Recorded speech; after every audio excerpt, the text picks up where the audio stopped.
Tardes. Dale, Ok, Laida. Laida, perdón, burro adelante, perdón. Roderick Streni y mi persona hicimos un análisis, un resumen de la lectura y como han dicho los compañeros anteriormente, se trata obviamente de ser prácticos y ir directamente a definir el tema y la situación de la violencia en la intervención con la mujer víctima, una intervención psicológica, y establecen obviamente que lo primero es importante definir que no todos los casos obviamente son iguales, que lo importante es identificar que cada caso, cada violencia y cada mujer son distintos y en consecuencia tienen distintas maneras de abordarse y distintas maneras de llevarse. También habla muy importante, y creo que es importante resaltar que tiene que haber un equipo interdisciplinario, porque vamos poco a poco y sobre todo el terapeuta tiene que ser una persona que se identifique con la víctima, tiene que ser una persona que adopte una posición. Y aquí dicen que aquí, como que se dice, hay que tomar partido, o sea, es víctima y es perpetrador, o sea, no es un término medio. Entonces la mujer tiene que sentirse identificada con esa autoridad o con ese terapeuta o ese psiquiatra a quien ella recurre. Habla también, obviamente, de la seguridad de la mujer, y aquí vemos el tema de las casas hogares, a las que ustedes se refería hace un momento, que es importante que esta mujer sienta una seguridad, sepa dónde puede ir, que no debe regresarse donde el marido, porque su seguridad y su salud y su física y emocional obviamente están en riesgo. Habla también de lo importante que es la intervención con los hijos, que también son víctimas casi directamente de la violencia psicológica que la mujer puede estar sufriendo, y la violencia física también. Y también es importantísimo, y me gusta que sea tan práctico el tema de desnaturalizar la violencia. O sea, de desarraigar eso de que por el hecho de que somos mujeres, que es un tema patriarcal, que es un tema de que porque somos sumisas, somos mujeres, debemos ser sumisas, que debemos aguantar. Entonces llega un momento que ya la violencia se vuelve una costumbre, se vuelve un modo de vivir que las mujeres lo aceptan. Y también desprendo de que la violencia va a depender del tipo. O sea, una mujer indígena es sometida a un tipo de violencia, una mujer en la ciudad es otra violencia, una mujer rural. O sea, son diferentes tipos de violencias psicológicas y físicas a las que estamos sometidas las mujeres. Entonces, en conclusión, y no, para no dejar el resto del grupo sin intervenciones, uno es identificarse con la desnaturalizar la violencia, y que los terapeutas, los médicos y el equipo interdisciplinario estén plenamente identificados, y hay partidos. O sea, aquí es sobreviviente y perpetrador. Hasta ahí lo dejo, profesor. Muy bien. ¿Quién más quiere compartir de la lectura? Profe, nosotras sacamos casi más o menos los puntos iguales que la compañera. Especificidad que requiere la intervención con una víctima de maltrato, o sea, que se evalúe su afectación, la forma en que se vincula, el momento de su proceso personal, el tipo de gravedad de sus secuelas y sobre todo el cuidado necesario que debe mantenerse para evitar su retraumatización y evitar que vuelva a sentirse dañada y cuestionada. O sea, el marco de los valores, aspectos previos, intervenciones indiferenciadas, planteamientos específicos, particularidades, modalidad de intervención específica para el tipo de violencia, elementos comunes y mínimos, los factores claves como perspectiva de género, y de ahí saco estereotipos y cultura de la mujer, desvelar la violencia, el derecho de un estado de bienestar y el derecho de la mujer, posicionamiento contra la violencia. Pues por lo menos en los países como México es muy normal la violencia contra la mujer. Equipo multidisciplinar, la evaluación de la víctima y su entorno psicosocial, los niños y niñas a la víctima. Y sacamos el proceso en la primera infancia, reforzar la sociedad en los estamentos, las desigualdades entre hombres y mujeres, las conductas de abuso, ciclos de violencia, personalidad propias o secuelas, y entendimiento del maltrato, y que la mujer no entiende que está siendo maltratada, o sea, ella no lo acepta. Si se realizara un tratamiento previo, se puede proporcionar una mayor garantía de calidad, asegurando que se tienen en cuenta aspectos claves en el encuentro con una mujer sobreviviente de la violencia de género. Esos serían los puntos. Muy bien. ¿Quién más quiere, por ejemplo, hablarme un poco del primero de perspectiva de género y lo que habla del patriarcado, por ejemplo?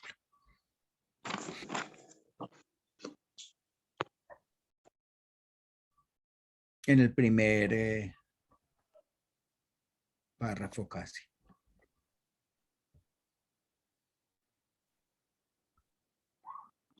Que lo importante es eliminar las desigualdades de los roles, que para llegar a eliminar hay que, es lo básico, ¿no? Eliminar las desigualdades de roles entre hombres y mujeres, eliminar los estereotipos que han existido del patriarcado, para entonces que se van convirtiendo ya en lo que es la invisibilización de la violencia contra la mujer hasta hoy día.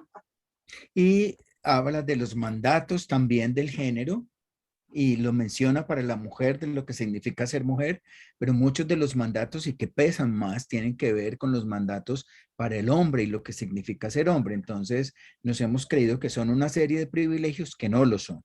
Y en cuanto al tratamiento, ¿quién quiere compartir? No, profesor, ¿me permite? No sé, ¿es por grupo o puedo? No, puedes hacerlo. Sí, Y yo ok, y quisiera hablo en escuchar, representación de mi grupo. bueno, dame un segundo. Y ¿Cómo no? quisiera escuchar a Francisco, que yo creo que no lo he escuchado la voz, sino un poquitico el primer día. Ahorita enseguida de Luis. ¿Listo, Francisco? Dale. Ok, sí. Estoy listo, profesor. Dale. Señor Polanía, adelante. Ok, sí, nosotros analizamos muchas de los temas que está mencionando la compañera Laida sobre el tema del androcentrismo que viene arraigado, ¿no? No de ahora, de siglos, y que siempre en todos estos temas de intervención, sobre todo, y de la forma en que debemos preparar el camino para llegar a lo que queremos, está el desaprender los roles y volver a incluir nuevas formas de pensamiento dentro de lo que llaman comúnmente como las nuevas masculinidades. Entonces, basándonos en ese tema y en el recorrido que se hace a través de la lectura, nosotros sobre todo tratamos de formular una especie de fórmula que lleve a las mujeres a crear conciencia, de tener la perspectiva, o sea, real de lo que están sufriendo, porque en muchas ocasiones se ha llegado, en enorme cantidad de ocasiones se ha llegado a que la mujer siente que lo que sucede es lo normal, es lo que viene sucediendo hace mucho tiempo y que eso debe ser así. La gran mayoría de veces piensa que es correcto. Y nosotros nos llamó mucho la atención que inclusive sienten que el maltrato físico es castigo porque ella ha hecho algo para merecer ese castigo. Entonces, ese tipo de comportamiento y de pensamiento es que nosotros nos llama mucho la atención de la lectura, y que hay fórmulas y métodos y todo tipo de modelos de intervención para llegar a eso. Pero hay ocasiones que un modelo que sirve para una particularidad que ahí lo menciona, por ejemplo, dejar de fumar no es lo mismo que dejar de agredir. Esa analogía nos llamó mucho la atención. ¿Quiénes están hablando ya? ¿Quiénes hablaron? Espérame, Astreni, tienes tu micrófono abierto. Gracias, Francisco, y luego Astreni. Ayúdenme ya a pasar con el tema del tratamiento, qué es lo que podemos ver y demás. Buenas tardes, profesor, compañero. Sí, yo recogí algunas cosas, algunos temas fundamental que no te apunte sobre las 15 páginas en cuanto a los principios que es fundamental en la intervención. Hay que tener claro la perspectiva de género, visualizar la violencia y el posicionamiento del tema contra la violencia y los equipos y tener claro los equipos multiprofesional y especializado. Y otro aspecto que también puede recoger una famosa frase que dice la lectura: esta mujer refiriéndose a su agresor, ¿qué voy a hacer yo sin él? Es algo que siempre la mujer acostumbra de que ser dependiente del hombre. O sea, si lo denuncio, ¿quién me va a mantener? Por decirlo así. Entonces son cosas que son frases que las mujeres acostumbran, o sea, no voy a generalizar, pero en muchos casos se ven en los jueces de paz, fuga de familia, donde las mujeres se sienten como que dependientes del hombre, o sea, no son independientes, o sea, ellas se creen que están, o sea, aceptan esa subordinación, profesor. En cuanto a en cuanto a naturalizar la violencia invisible, noté, o sea, pude percibir que las mujeres viven o sea, esa violencia que el hombre ejerce sobre el desprecio, la humillación, el abuso, cuando el hombre controla, son nuevas fases de la violencia que ya están, o sea, o sea, que a veces son como difícil de probar ante instancias, pues, pero sabemos que existen, pues, las agredidas físicas o sexuales. Otro punto también que estuve también viendo, analizando en la lectura es el posicionamiento contra la violencia, que existen una actividad que exige que tengan una actitud moral de compromiso, de necesario tomar una postura de solidaridad con la víctima.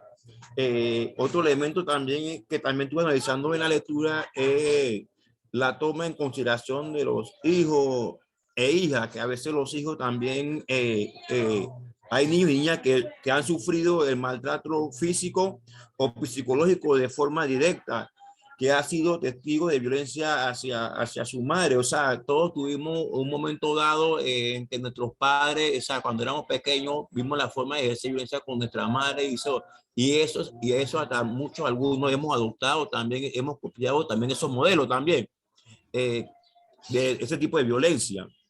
Entonces, y también estuve viendo las distintas fases de la violencia.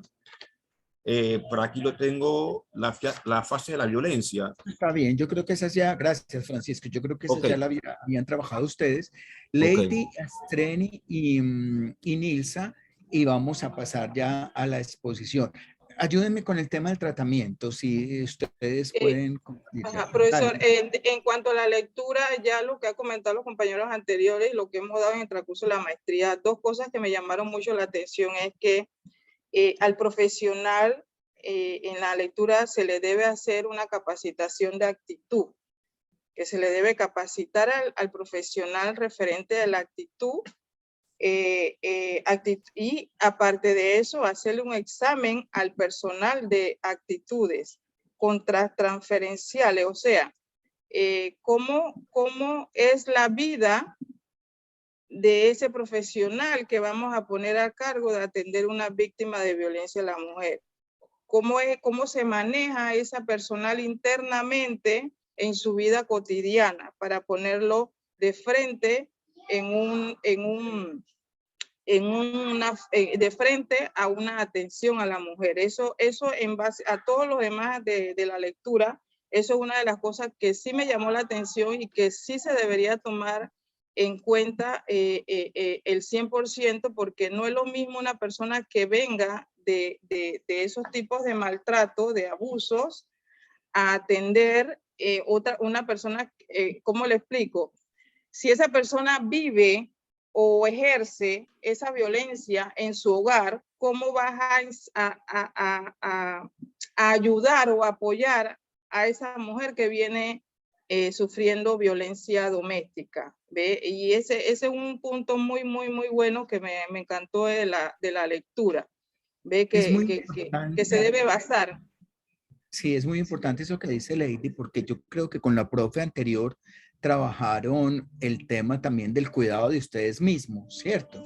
Exacto. Que tuvieran cuidado, yo no sé qué, pero también no es solo que se cuiden, porque emocionalmente hay que tener, digamos, una actitud muy diferente, pero también que yo mismo reconozca lo que yo soy, cómo estoy, cómo enfrento esos problemas de violencias en mi propia vida. No somos exentos, no somos santos, no somos santas, no, aquí no estamos pues como, pero cómo yo lo enfrento, porque una cosa es cómo yo, que no los cometa o que tenga pensamientos o lo que sea, pero que yo no puedo ir a decirle a otro no lo haga cuando yo lo hago. Entonces es como la reflexión, la actitud ética, también política que se debe tener, como en esa reflexión de estarme mirando a mí mismo como profesional todo el tiempo. Es decir, cómo realmente yo no me dejo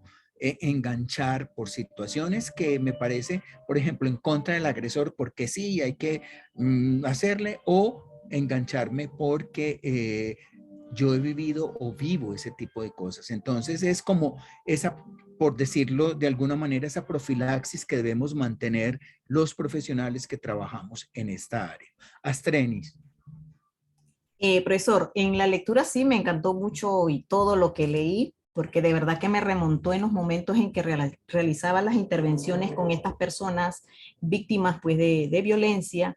Y algo muy importante como inicia en la lectura, la perspectiva de género. Tenemos que tener un conocimiento de la situación, de las conductas de violencia que se viven las personas, que son conductas por una sociedad, por el patriarcado, del poder, el control de las personas, ¿verdad? De lo que se ejerce cuando una mujer, pues hablando en este caso de las mujeres que son víctimas de las violencias, ¿cómo hay que desnaturalizar la violencia que es invisible? Por eso mismo, porque lo consideran normal, consideran que es un patrón, un comportamiento normal que la pareja debe de tratarla, o por sus orígenes donde crecieron, nacieron, han vivido esas situaciones de violencia y no conocen otro tipo de comportamiento de relaciones de pareja. Entonces, una y otra vez, pues, están en esas situaciones de violencia. El posicionamiento contra la violencia, hay que saber, pues, que hay quienes ejercen violencias, hay quien la padece, que ese es otro punto muy importante. Ahí es muy importante, Treni, permíteme un segundo. Si están oyendo música, son unos músicos aquí afuera que están haciendo música. El tema es relajante, se escucha relajante, profesor, no se preocupe. Al menos no es una ranchera que nos ponga a bailar. El tema es el siguiente con lo que dice Treni, y es que hay un tema ahí que hace parte del mundo del patriarcado, y es lo que vamos a hablar ahora.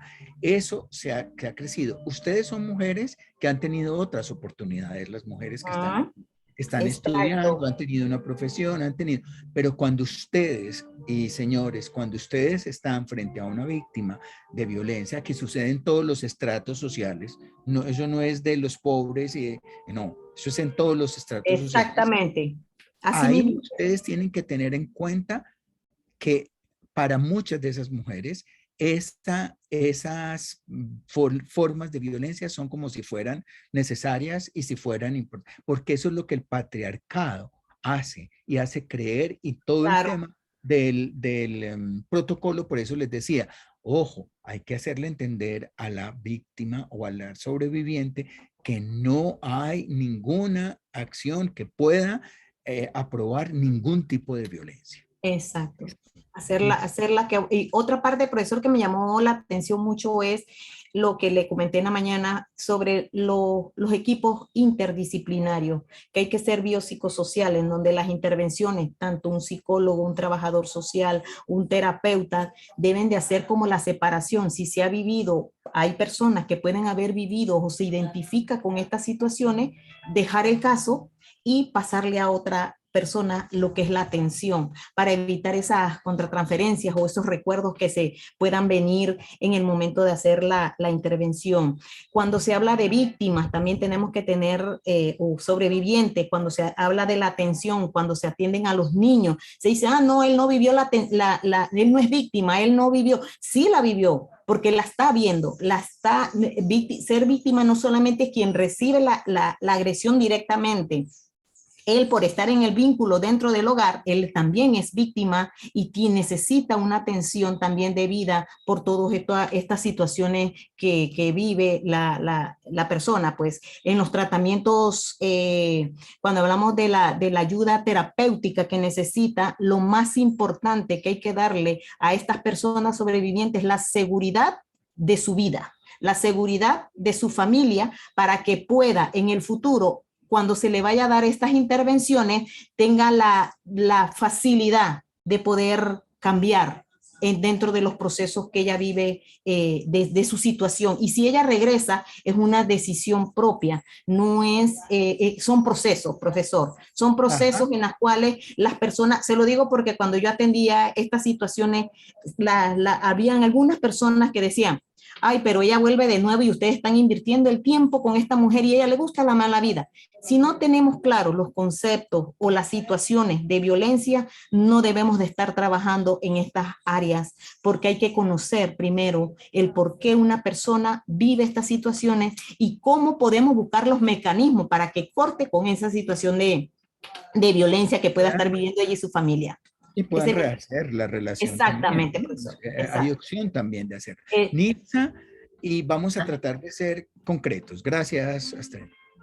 Ajá.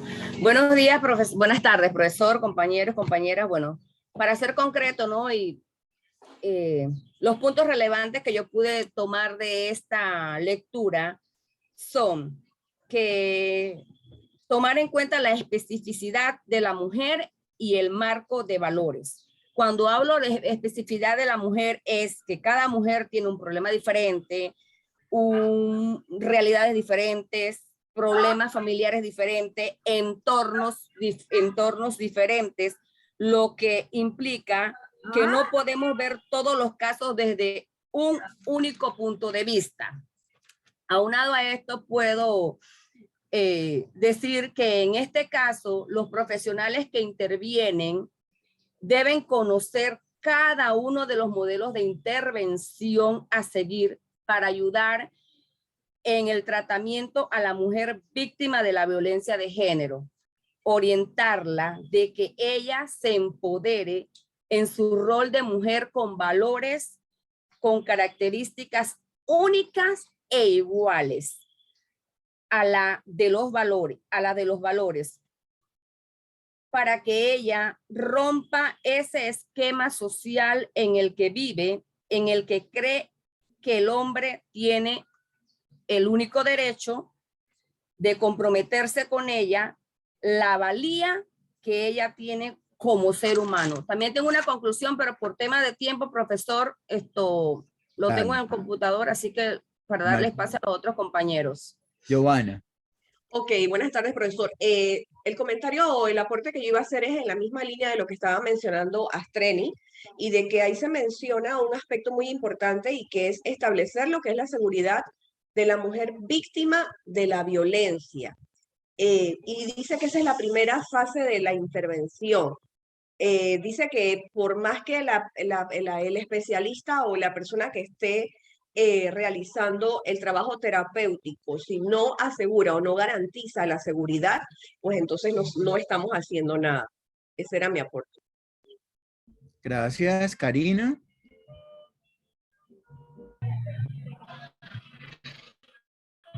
Buenas tardes, profesor. Bueno, de la lectura, nuestro grupo se focalizó mucho en lo que son las fases de cambio del modelo de transteórico de Di Clemente. Este modelo transteórico de Di Clemente pues habla de la contemplación, preparación, acción y mantenimiento y la evitación de recaídas. Sin embargo, es importante asociarlo con un plan de intervención psicoterapéutica que tiene que ver en base a los modelos ya aprendidos y a las teorías anteriormente ya aprendidas en este curso. Entonces, estructurar la guía positiva en la mujer. El segundo paso es trabajar con lo que son los, como usted lo había explicado, los sentimientos de culpa, que es propio de la mujer, que lleva dependencia emocional. También tratar lo que ella establezca el insight, elimine los prejuicios emocionales referentes a lo que es el amor romántico. Y tercero, que ella estabilice emocionalmente y equilibre sus procesos postsinápticos en el sentido de que si tiene algún trastorno, alguna depresión, o el cuadro que ella en ese momento tenga. Entonces, la cuarta instancia, darle el apoyo psicosocial y la importancia de la denuncia, las medidas de protección y el respaldo gubernamental en las medidas de seguridad. Entonces, nuestro aporte más que todo era focalizado en esas etapas de cambio porque son importantes, ya que estas etapas nos ayudan a identificar el problema, la situación que la paciente está viviendo, y en esa etapa de la contemplación existen mecanismos de defensa como negación, y para poder trabajar esa negación y romper esa barrera que la mujer pues establece en su mente, hay que trabajar en ella para que ella misma haga el insight en la parte preparatoria, y después de que ella haga el insight en la parte preparatoria, ella misma se va a dar cuenta de que hay un problema, de que ella tiene que tomar la decisión de cambiar, de hacer esos pequeños pasos para salir del ciclo de la violencia de género propuesto por la psicóloga Walker, y esa acción va conjuntamente con el terapeuta y el equipo interdisciplinario para darle no solamente la seguridad, la garantía de que ella va a estar bien, sino también la seguridad emocional de que ella pueda salir a través de las estrategias de afrontamiento que uno le dé dentro de lo que es la atención interdisciplinaria y el mantenimiento, que ella mantenga este estilo de vida, de que ella no tiene que sufrir dentro de este ciclo de violencia, y el amor que ella cree que merece tener. Entonces, en ese mantenimiento sostenido es la terminación, ¿sí?, de lo que es la precontemplación en esa etapa, y evitar la recaída, y esa recaída va en el empoderamiento de la mujer y en la estructura de nuevos pensamientos y que ya se han trabajado en terapia para erradicar los pensamientos irracionales a causa del amor romántico. Ya, profesor. Gracias. El tema del amor romántico es un tema grandísimo, una cosa que nos han vendido a hombres y a mujeres en esta cultura, y de las canciones, si tú te vas, yo me muero, etcétera, etcétera. Franklin, Yesenia y Alison, Franklin, Yesenia y Alison, de una manera muy concreta, por favor. Sí, profesor, voy a ser concreto. Nosotros también dentro del grupo que ya participó la compañera Nilsa, Rubén, de Rosina, de Blexy Rodríguez, de Soy La Chirán, de Iris Pineda y Iris Polanco. Pero bueno. Nosotros, yo pues, en conjunto con ellos, vi lo que es el tratamiento, alguna parte de lo que es el tratamiento. Para efectuar la terapia con más garantía se tiene que tomar en cuenta algunos aspectos. Estilo del contacto, grado de la conciencia, tipo de la gravedad de la violencia y si se ha dejado secuelas en esa violencia, profesor. Fase de la violencia, área de conflicto, alcance de la intervención y seguridad de la víctima. Cuando hablamos de estilo de contacto, muchas mujeres se abstienen de dar cualquier clase de información, brindar cualquier clase de información para su respectivo tratamiento, toda vez que ellas, dependiendo de la relación que mantengan con el agresor. Muchas mantienen una relación no muy legal y que violentan tanto la moral de ella como la de sus hijos, y por eso muchas veces se abstienen de brindar cualquier clase de información al profesional. Esa es mi intervención, profesor. Gracias. Yesenia. Sí, muy buenas, profesor. Siguiendo con el punto de la lectura, mi persona, Yesenia, Felicidad, Marlene y la compañera Eugenia, para nosotros el punto relevante que encontramos dentro de la lectura versus lo que hemos tocado en la tarde de hoy y en la mañana igual, es sobre el tema de la intervención, más que todo viendo el tema del abordaje y viendo el tema de los tipos de atenciones que hemos visto en las diferentes instituciones. Lo que sí estamos claras todas en este tema es que definitivamente es importante saber cómo abordar y cómo atender y cómo intervenir en el tema hacia las mujeres, ¿no? Porque estamos claras de que el tema de la violencia de género es estructural más que todo, independientemente de los tipos de violencia que pueda haber, es estructural, y sobre todo también de que si los que son los actores que intervienen en la violencia no están claros sobre cómo dar la atención a esas víctimas o cómo intervenir, nosotros corremos el riesgo, o la sociedad corre el riesgo, o la víctima corre el riesgo de que se le revictimice a consecuencia de que no se sabe cómo hacer esa debida atención. Además de eso, hemos visto también de que hoy en día necesitamos visibilizar aún más y darle mayor importancia al tema de la intervención, debido a que la sociedad lo ve como algo normal, aquí en Panamá se ve algo normal, de que me pegaron, de que a la otra le están pegando. O sea, hay que darle una visibilización mucho más fuerte, mucho más de propaganda o promoción, como usted lo dijo al inicio de la clase, para que la sociedad entienda la importancia y sobre todo la víctima o la sobreviviente entienda de que esto es un tema público y no un tema privado.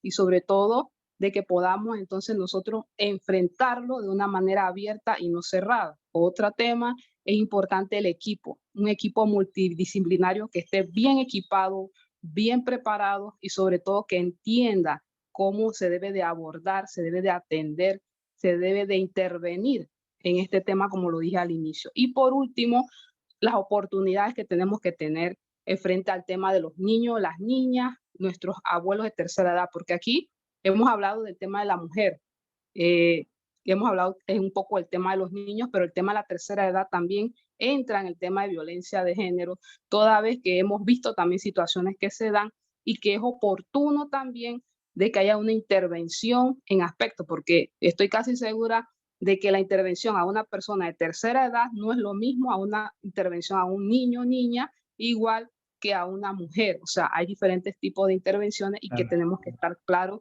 y claras todas aquellas personas que intervienen y son actores de este tema. Entonces, eso es lo que nos queda a nosotras en nuestra mente, que nos llevamos y que la importancia es esa. 3 factores. La promoción, que hay que promover, mantener y seguir en esa instancia de hacer las diferencias sobre el tema. El tema del abordaje, cómo llegarle a esa persona, porque en la lectura nos habla que nosotros no podemos abordar de una vez preguntándole, ¿y qué te pasó? ¿Cómo fue eso? Y no sé qué. Y no, nosotros tenemos que saber abordar a la persona de una manera que ella misma se desahogue, sin que nosotros tengamos que llegar a presionarla, que ella diga cómo se siente, por qué lo hizo, por qué, etcétera. Y por último, la intervención de cómo sería entonces, como usted mismo lo ha dicho. Así que así termino mi intervención y doy paso a mi compañera que creo que va a aportar. Recuerden, Alison, enseguida te doy la palabra y recuerden una cosa, es que estamos hablando de una maestría que tiene como marco la violencia basada en género.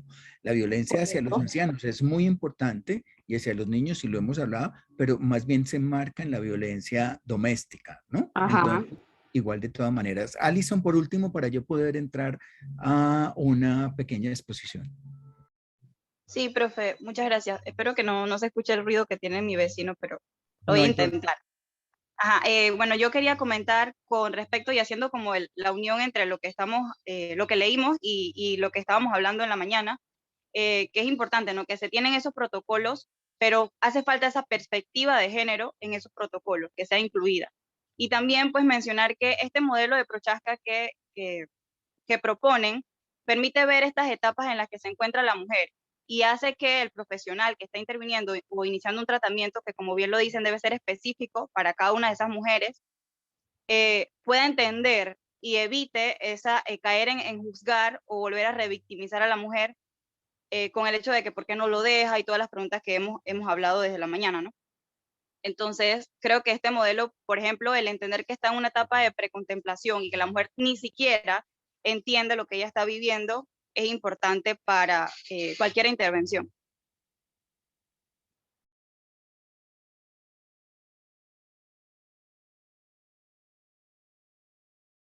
Muy bien, entonces yo les pido que vuelvan a la lectura en estos días. Por favor, esa es una lectura muy básica y muy importante para que ustedes puedan seguir. Voy a compartirles y hacer una pequeña introducción con base en la primera parte de la lectura también sobre el tema del patriarcado. Entonces voy a compartir pantalla.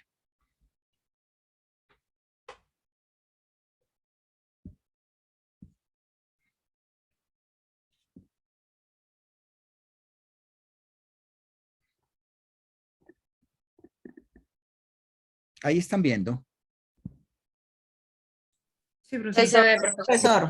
Muy bien, entonces vamos lo voy a tratar de hacer rápidamente, pues para que no irnos de mucho tiempo y porque quiero respetar sus tiempos, pero voy a hablar un poco del poder patriarcal desde el tema de las masculinidades y vamos a mirar unos asuntos que son muy importantes y sobre los cuales hay como unos conceptos, unas concepciones, unas creencias, unos imaginarios sobre lo que es el poder y cómo se va dando ahí.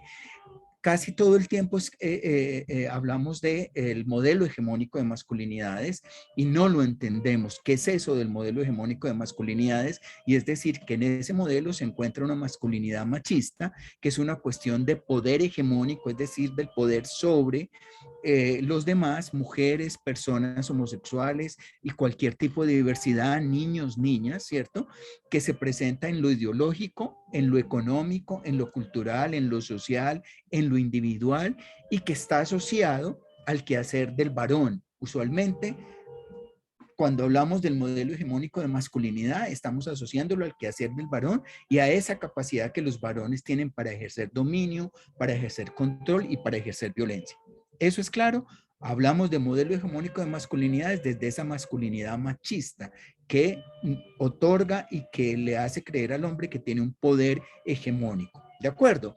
Otro elemento del modelo hegemónico es que desde el modelo patriarcal el poder es vertical, es impositivo, es androcéntrico, antidemocrático, es sugestionante, es decir, que sujeta, que controla y que violenta, invisibiliza y principalmente domina. Y en ese sentido es muy importante que entendamos que ese modelo hegemónico está basado en el poder patriarcal y que ese poder patriarcal tiene una serie de fundamentos que lo mantienen ahí. Uno es que los varones hablamos todo el tiempo de sexo y es como si fuera, estoy hablando de los varones en general, de la sociedad en general, y es hablar todo el tiempo de sexo como una sexocompulsividad.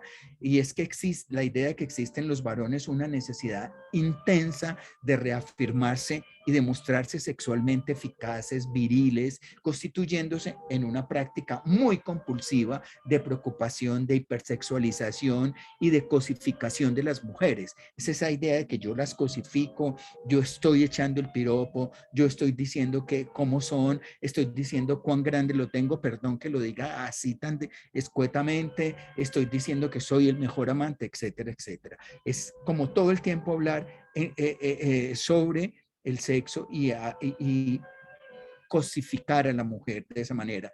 Y la sociedad entonces privilegia y reconoce la heterosexualidad, es decir, la relación entre hombre y mujer como única, como natural y como una forma única de relacionamiento sexual, y cualquier otra expresión es penalizada. Ustedes saben que hasta hace poco la homosexualidad era penalizada en muchos de los países, u otras formas de relación.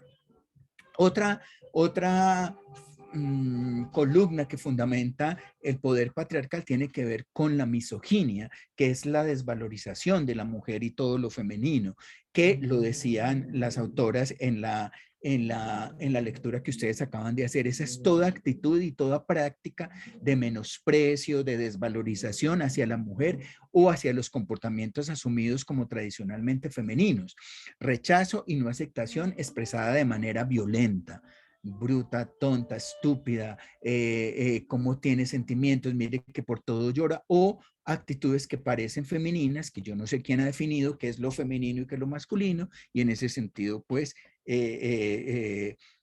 pareciera que se fuera a normalizar. Sí sabemos quién la ha definido, la cultura dice los hombres hacen esto y las mujeres hacen esto, pero que eso sea normal o no, vamos a empezar a verlo. Otro fundamento, otra piedra angular del poder patriarcal tiene que ver con el sexismo, las cosas exclusivas para hombres y las cosas exclusivas para mujeres. Son esos valores y esas percepciones que se traducen en comportamientos, en acciones concretas, en actitudes que esencializan los roles para mujeres y los roles para hombres. Y al ser transgredidos sufren penalidad social, desvaloración o sobrevaloración. Ahorita estaba, mientras que descansaba un poquito, viendo un Twitter y alguien dice, le dice a otro, a alguien, entendí después, alguien pone una foto y dice, este churro tan lindo, tan hermoso, ojalá crezcas, feliz cumpleaños, no sé qué, y es un niño de unos 12 años y lo está diciendo otro hombre. Yo enseguida pensé, debe ser el papá. Y otro lo insulta diciéndole pedófilo y empieza a denunciar y todo, y es el hijo al cual le está deseando feliz cumpleaños. pareciera que expresar afecto entre hombres, papá e hijo, todavía sigue siendo desvalorizado y sigue siendo penalizado. ¿Sí me hago entender con eso? Usted como hombre no puede expresar afecto, y me ayudaba para este ejemplo ahorita. Otra piedra angular o fundamento es la homofobia, y es ese miedo y rechazo a la homosexualidad o a los comportamientos tipificados como no masculinos. Él es que es afeminado, es una loquita, es un marica, perdón la expresión, pero así es. La homofobia, más que un miedo irracional a los hombres homosexuales o a la homosexualidad, es el propio miedo a no alcanzar unos estándares para ser considerado un verdadero hombre. Ay, miércoles, cuidado, yo tengo que parecer un verdadero hombre. ¿Sí estoy claro por dónde estoy yendo? ¿Está claro lo que estoy diciendo? Sí, profe. Sí, profesor, bastante claro, bastante claro. Clarito. Muy bien. Entonces, ¿cuáles son las piedras angulares del poder patriarcal? La sexocompulsividad, la misoginia, el sexismo y la homofobia, que son como 4. El patriarcado, entonces, es un sistema de relaciones sociales, de relaciones políticas, económicas y sexuales, y a lo considerado masculino sobre las mujeres y lo femenino. Es decir, es eso que se sobrepone, es lo que vale en esta cultura es lo masculino, y eso que privilegia a los hombres y lo considerado masculino sobre las mujeres y lo que se considera femenino. Ese es el patriarcado, es pensar que los hombres somos superiores y que las mujeres son inferiores, en una manera pues sencilla de decirlo. El machismo es la ideología que engloba todo el conjunto de actitudes, conductas, prácticas sociales y creencias destinadas a promover, sostener y normalizar, entre comillas, la superioridad del hombre sobre la mujer en cualquier ámbito, en el familiar, en el social, en el económico, en el sexual. Es esa ideología que dice: este conjunto de actitudes, de conductas, de prácticas sociales y creencias son las que debe tener un verdadero hombre, y por eso es superior a las mujeres. El otro elemento que quiero hablar aquí, que tiene que ver también con la lectura que ustedes acaban de hacer, son los micromachismos o las violencias simbólicas, que también se llaman. Muchas mujeres ni se dan cuenta que están cometiendo un acto machista con ellas porque no lo entienden de esa manera. Entonces, los micromachismos son sutiles maniobras, muy sutiles, y estrategias muy sutiles del ejercicio del poder masculino en la cotidianeidad, que atentan contra la autonomía de las mujeres. No hay nada más difícil para un hombre que una mujer autónoma, cuando él nunca se ha pensado y ha reflexionado. Entonces son esos trucos, son esas tretas, son esas manipulaciones del uso reiterado por los varones para imponer a las mujeres sus propias razones, sus propios deseos y sus propios intereses. Hay un comercial del Ministerio de Educación aquí, o no me acuerdo de cuál ministerio es honestamente, pero que llega el hombre a la casa y entonces la mujer le dice: amor, estuve viendo y entonces voy a estudiar y voy a hacer esta carrera y no sé qué, y él le dice: pero mi amor, ¿para qué necesitas estudiar? Si aquí te doy todo, si tú tienes todo, tú no necesitas. Eso es una forma de micromachismo. Es decir, los intereses son los míos, usted debe quedarse en casa, y se lo dice como con amor, entre comillas: aquí nada le falta, aquí no le va a hacer. El neomachismo es algo que trabaja el doctor Lorente, que es un español médico que trabaja todo el tema de las violencias. Lorente, que dice que el neomachismo es la corriente de pensamiento basada en la crítica de todo lo que cuestiona el patriarcado. Es decir, nada que cuestione el patriarcado, partiendo de posiciones supuestamente no machistas, ¿cierto? De defensa de los derechos de los varones y de descrédito de las políticas equitativas del feminismo. Es decir, no, una actitud, por ejemplo, neomachista es: no, pero es que a los hombres también nos pegan. Sí, seguramente hay violencias contra los hombres, pero la proporción es así frente a así, la proporción de violencias contra las mujeres, ¿no? Ese es un neomachismo, es esa corriente que dice: no aguanto que se cuestione el patriarcado porque es que nosotros también sufrimos y también estamos en medio de esa situación. ¿Hasta ahí estamos claros? Sí, profesor. ¿Por qué es importante pensar en esto y tener claro estas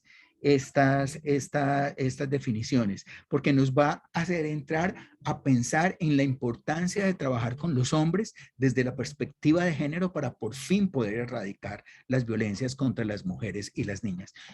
Junto a eso, a mí me gusta mucho siempre también añadir que tenemos que tener claro 4 definiciones más: sexo, género, identidad de género y orientación sexual. El sexo es las características físicas, biológicas, anatómicas, fisiológicas de los seres humanos que los defines como hombres o como mujeres, ¿cierto? Y se reconoce a partir de los datos genitales. El sexo es una construcción natural con lo que se nace. Hablamos de sexo así. Son características fisiológicas y sexuales con las que nacemos y son naturales. No cambia, al menos naturalmente. Nacemos y así somos, pero pueden cambiar, pero no naturalmente. Es una definición social basada en las diferencias biológicas entre hombres y mujeres e intersexuales. La intersexualidad no es una forma de homosexualidad. La intersexualidad, que usualmente se conoce como hermafrodita, o como los hermafroditas, no son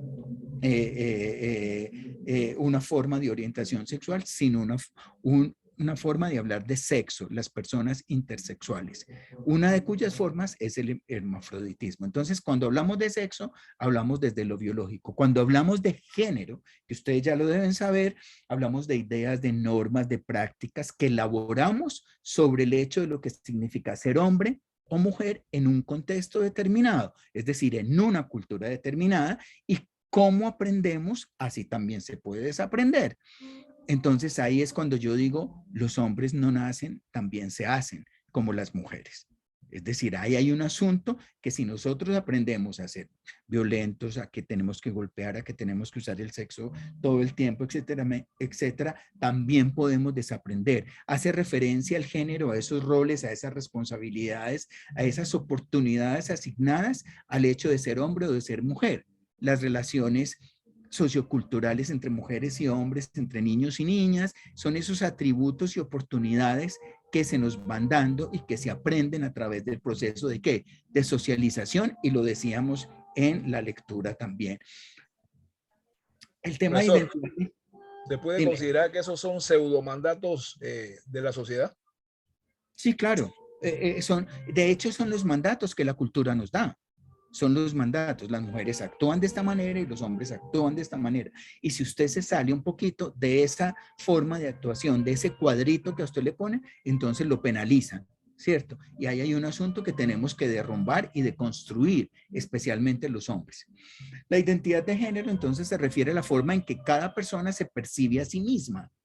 Cada persona tiene una forma de percibirse y a cómo desea ser percibida por los demás, independientemente del sexo con el que nació o del género que le fue asignado al nacer. Puede ser que al niño le hagan así el médico y le vean un aparato genital de niño y entonces dicen, ay, este es un niño, lo vamos a vestir de azul, este va a ser el hombre de la casa, este va a ser, y empiezan una serie de prescripciones, pero puede ser que ese ser así haya nacido con ese cuerpo y así haya nacido con ese género que le asignaron, puede sentirse que es una mujer en su identidad de género.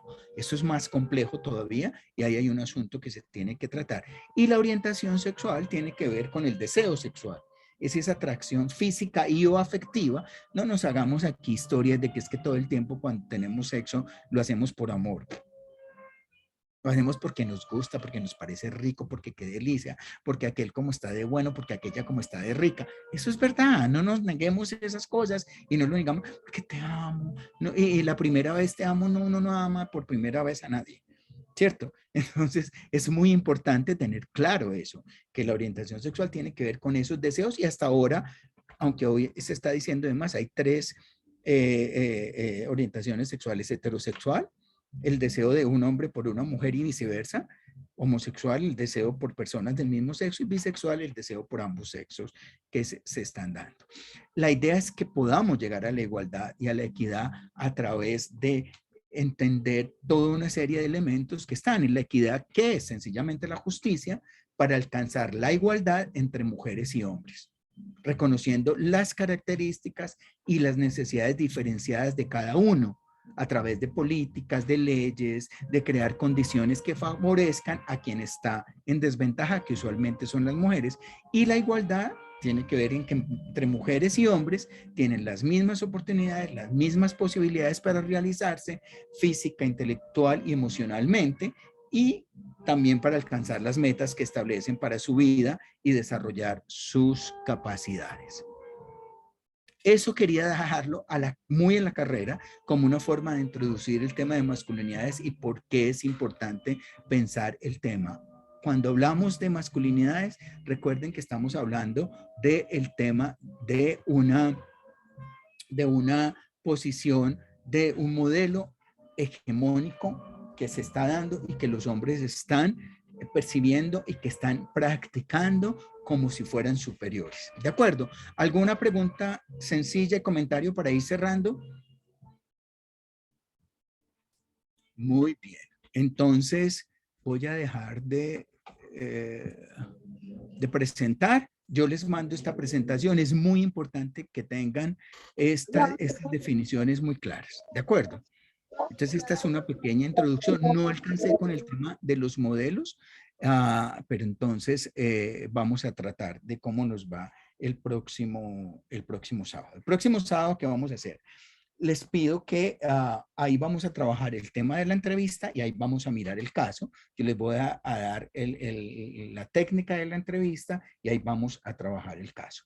Vamos a hacer de tarea lo siguiente. Vamos en los grupos mismos a establecer con ejemplos qué significa promoción, qué significa prevención y qué significa intervención. Pueden hacer un cuadrito por grupos.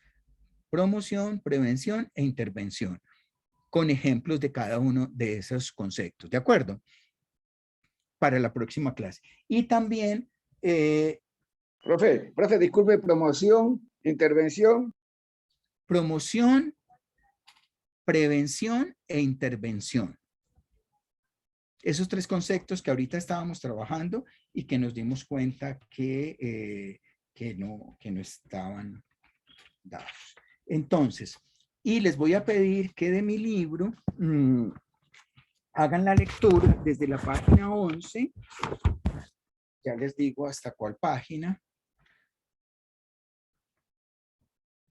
Yo los tenía aquí para hablar un poco y para concretar un tema, el tema de las masculinidades, como tal lo tenía acá marcado, para que tengamos muy claro este tema. De la página 11 a la página 65, es el primer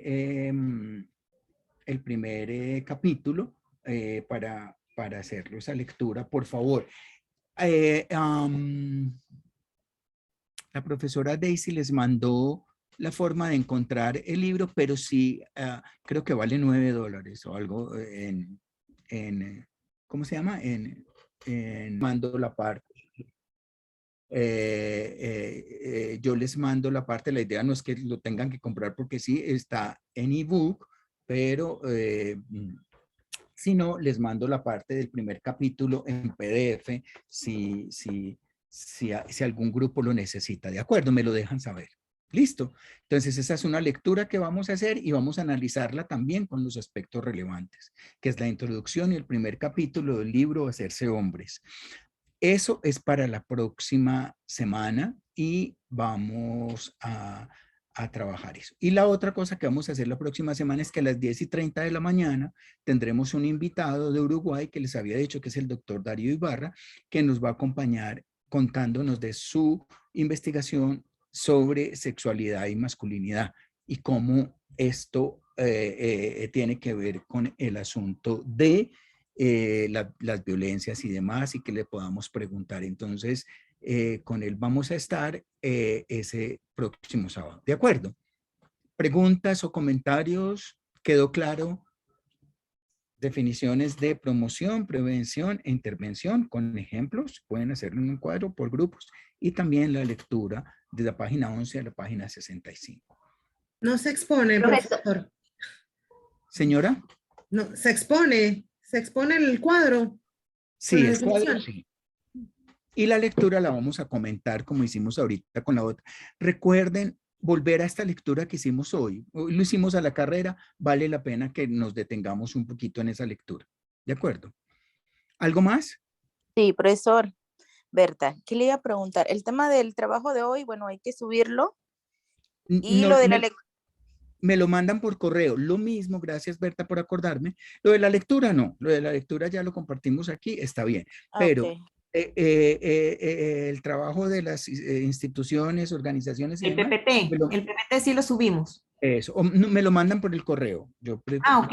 hacerlo. Me lo mandan por correo y algunos no me mandaron el de la semana pasada, que era lo de las definiciones de psicosocial, intervención y terapia. Entonces, quienes no me lo han mandado al correo, me lo mandan, por favor.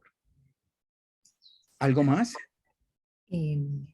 Profesor, pero nos confirma cuando le llega el correo, por favor, porque así nos damos cuenta si le llegó el... Ah, sí, me está llegando, no se preocupe. Dele, profesor, gracias. Profesor, y lo del tema de ahorita la lectura, ¿le mandamos los grupos? No, lo que eso fue nada más análisis, el compartir, solo el PPT. Exactamente. ¿Cómo le dicen ustedes? PPT. PowerPoint. El PPT que es PowerPoint. Ok, el PowerPoint me lo manda con la tarea para hoy. Y la próxima vez, sí, hacemos la tarea en el cuadrito y me la entregan, pero la lectura del libro es para introducir el tema, del cual también nos vamos a hacer un marco amplio para la próxima semana. ¿De acuerdo? ¿Algo más? Bueno, ¿cómo se sintieron? ¿Cómo evaluamos la clase de hoy? Rápidamente, como una lluvia de ideas. A mí me refrescó bastante los conocimientos, los modelos de intervención y bastante bien, muy bueno, muy interesante para mí la clase, profesor. Profesor, Muchas gracias. muy claro el tema de las intervenciones. Más claro que como estábamos anteriormente. Muy bien. ¿Algo más? Lluvia de ideas de cómo evaluamos esta jornada. ¿Algo para mejorar?